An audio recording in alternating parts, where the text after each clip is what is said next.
Okay, so today is day 5. You can see her just sitting here in between my legs. This is a very big improvement. She had a really rough day yesterday. And I'm speaking with her doctor.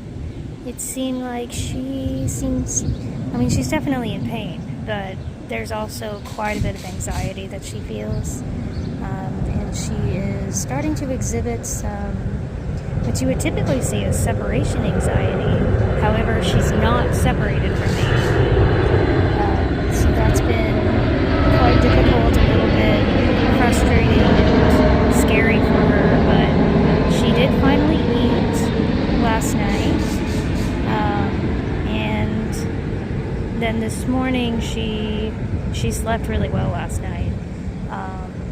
But this morning she didn't want to eat breakfast, so I made her some homemade mac and cheese.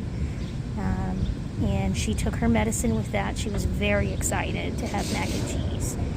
So she has had all of her medicines at this point, and she's not quite ready to tinkle.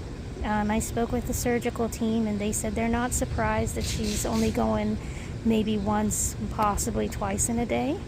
It's very typical for girls that they can't get in the position to tinkle, so they just hold it. But anyway, she seems like she's starting to do better, and I think we found a really good vehicle in cheese sauce to give her medicine. It's nice and substantive enough.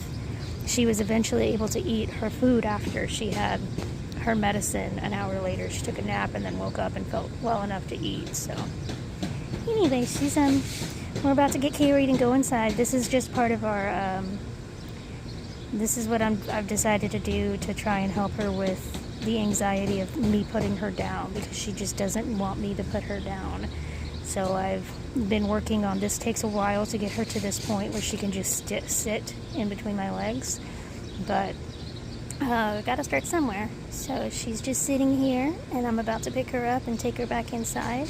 She doesn't have to take any steps today until she's ready to tinkle, and she'll determine when that is. It makes me feel a lot more comfortable to let her make that choice, because the surgical team said that they're not surprised with her being a little girl that she's having a tough time. So anyway, I think that's about it for Marci at this point. So she's very interested in things now that she's calmed down a bit. But at first she's a little scrambling bean. And she's doing great. Well, as good as she can be.